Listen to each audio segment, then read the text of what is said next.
Hello guys. तो धरती का बोझ एक और दिन बढ़ाने के लिए मैं सुबह सुबह उठ चुका था। उसके बाद मैंने बहुत तेज़ स्कूटी की चाबी उठाई और मैं घर से भाग गया। और मैं पहुंच गया अपने एक्चुअली काम धंधे की साइट पे, क्योंकि मैं लगाता हूँ सब्जी की रेडी। अबे तुम लोग तो ज़्यादा सीरियस हो, मैं सब्जी की रेडी नहीं लगाता, मैं तो सिर्फ टमाटर लेने गया था वहाँ पे। और उसके बाद मैंने किया अपने नाश्ते का इंतज़ाम। और आप लोग तो जानते ही हैं कि छोटी मोटी चीज़ों को तो मैं हाथ भी नहीं लगाता हूँ, मैं सिर्फ महंगी इन ब्रांडेड चीज़ें ही यूज़ करता हूँ। तो मैंने खास यूएसए, जी हाँ यूएसए से मंगाई थी अपनी एक दूध की थैली। और साथ में मैंने कश्मीर से सुबह सुबह ही मंगाई थी एक सेब की पेटी। और फिर मैंने अपना इंटरनेशनल लेवल का जो नाश्ता था उसकी बनाई एक छोटी सी वीडियो। उसके बाद मम्मी ने मुझे आवाज़ मार के बुलाया था किचन में, लेकिन किचन में जाते ही मेरी और मम्मी की हो गई तगड़ी बहस।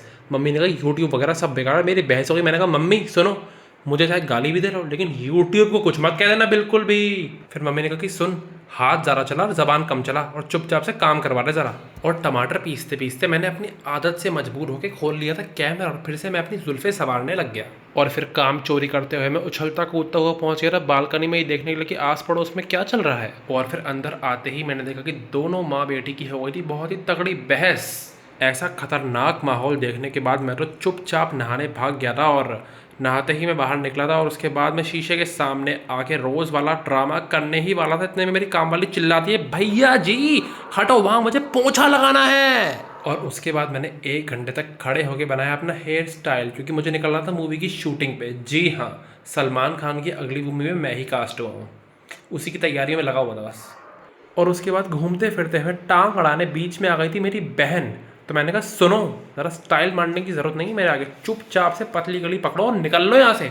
और इसी बात को सुनते ही वो डर के मारे वहाँ से भाग गई। उसके बाद मैंने जाके करी थी पूजा और मैंने भगवान से ये मांगा कि हे भगवान कुछ ऐसा चमत्कार करो, कुछ तो ऐसा करो कि मैं हमेशा मस्तीखोरी करता रहूं और मेरे मुंह से सबसे अतरंगी बातें निकलती ही रहें। और उसके बाद मैं लग गया था जी तोड़ मेहनत करके यूपीएससी की तैयारी करने में। जी हाँ, मुझे आईएएस का पेपर क्लियर करना ही था इस बारी। मजाक कर रहा हूँ यार, मैं अपनी रील की स्क्रिप्ट रट रहा था जो मुझसे रटी ही नहीं जा रही थी 100 बार पढ़ने के बाद भी। उसके बाद अपनी बहन को एक 10 रुपए की डेयरी मिल्क सिल्क का लालच देके मैंने कहा प्लीज़ यार मेरी रील शूट कर देना, तुम नहीं करोगी तो कौन करेगा। लेकिन इस सब से भी बात नहीं बनी तो मैंने कहा अब तो करनी पड़ेगी उंगली टेढ़ी, तभी जाके घी निकल पाएगा अब तो। और लेकिन उसके बाद भी मेरी बहन ने पूरे नखरे दिखाए, लेकिन फाइनली वो मान गई थी। उसके बाद मैंने मचाया ऐसा तहलका, ऐसी दमदार एक्टिंग करी कि आईफा वालों का खुद फ़ोन आ गया कि सर प्लीज़ हमारे यहाँ से आके एक अवार्ड तो ले जाओ कम से कम। तो उसके बाद नीचे से आवाज़ आती है कि चलो सब लोग नीचे आ जाओ क्योंकि खाना बन के तैयार है। नीचे पहुँचती मैंने देखा साबूदाने की खिचड़ी बनी थी और आलू की सब्जी बन रही थी, वो कि रात के लिए थी बल्कि। और उसके बाद मैंने मम्मी से कहा मम्मी क्या बनाया आपने, कुछ आलू आलू क्या बनाती रहती, छोले वाले बनाती कुछ। और उसके बाद मेरी भर्ती प्लेसमेंट हो ही चुकी थी ताज होटल वालों के ढाबे में, जहाँ मैंने चमकाई कढ़ाई, मेरा मतलब कढ़ाई में से खाना निकाला। और मेरी इन पागलपनों की हरकत को देख के मेरी मम्मी ने मन ही मन कहा हे भगवान इस लड़के का क्या होगा एक दिन। और फाइनली उसके बाद खाना कटोरियों में लग चुका था और बस ऊपर से उस पे से नींबू छिड़का जा रहा था। और मैंने देखा कौन कर रहा था ये काम, गैस करो कौन कर रहा होगा। जिस इंसान का और काम का आपस में 36 का आंकड़ा है वो ये काम कर रहा था। ऐसा कैसे हो गया था मुझे तो समझ ही नहीं आ रहा था।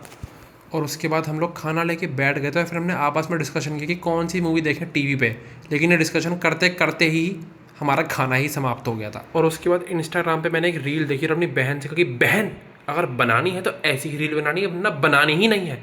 और उसके बाद ऐसा जोरदार डांस किया ना मैंने कि तुम भी मेरे ठुमके देख लोगे तो माधुरी दीक्षित के ठुमके भूल जाओगे भाई, सही बता रहा हूँ, गारंटी के साथ कह सकता हूँ। और इतनी तफरी करने के बाद मुझे याद आता है कि मुझे तो जिम भी निकलना था, तो मैंने जल्दीबाजी में कपड़े पहने और बस भाग लिया स्कूटी पे सवार होते कि अब तो जिम पहुँच के ही सांस लूँगा। और उसके बाद जिम पहुँचते ही मैंने आज किया था बहुत ही ज़ोरदार लेग्स का वर्कआउट। कम से कम भी मैंने 1 हफ्ते बाद लेग्स का वर्कआउट किया था, तो मेरे पैरों की जो हालत थी ना वो ऐसी बेकार रखी थी कि बस क्या ही बोलूँ। और इतना सब होने के बाद भी मैंने हार नहीं मानी। उसके बाद मैंने करी पहाड़ की चोटी की चढ़ाई, मेरा मतलब मैंने खरीदी इंक्लाइन ट्रेडमिल, क्योंकि वज़न तो कम करना पड़ेगा ना मेरी जान। उसके बाद मैंने देखा चेंजिंग रूम खाली पड़ा था तो मैं बहुत ही जल्दी घुस गया उसके अंदर। और उसके बाद मैंने अपनी पीक मेल फिजिक को किया फ्लॉन्ट।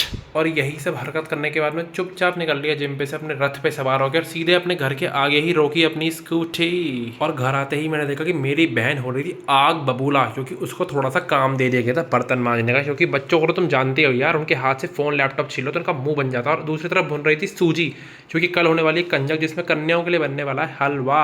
और ये सब होता हुआ देख मैंने तो ले लिया था अपनी डाइट का सामान, अपना पनीर, केला, खीरा और अपना 1 किलो दूध। और उसके बाद खाना लेके मैं बैठ गया था कैमरा खोल के, और फिर मैंने बनाए 56 प्रकार के मुंह, और इतनी तगड़ी एक्टिंग करने के बाद ही मेरा खाना हजम हुआ।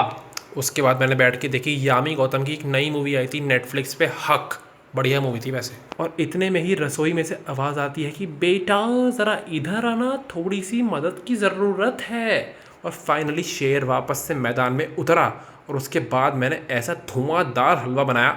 और ये सब करने के बाद डिनर में बन रही थी कुट्टू के आटे की पूड़ियाँ, लेकिन मैंने एक भी पूड़ी को हाथ नहीं लगाया, क्योंकि आजकल मैं कुछ ज़्यादा ही वेट लॉस के ड्रामे कर रहा हूँ, वरना मैं और पूड़ी छोड़ दूँ असंभव है ये तो। फिर वहाँ से सीधे मैं पहुँच गया खाना खाती हुई अपनी प्यारी सी बहन को डिस्टर्ब करने, लेकिन मेरी बहन ने अजय देवगन के पान मसाले वाले आड़े की ऐसी एक्टिंग करी कि मैं भी उसे देख के बहुत चक्का ही रह गया बिल्कुल। ये बच्चे कर क्या रहे हैं, कहाँ से सीख रहे हैं सब। सारा दिन इतनी मस्तीखोरी करने के बाद अब हो गया ना सोने का टाइम, क्योंकि कल सुबह जल्दी उठना है, कल है कंजक। इसी के साथ tata bye bye see you, बाकी सुबह मिलता हूँ, सुबह दिखा रहा हूँ कंजक में क्या क्या बनता है।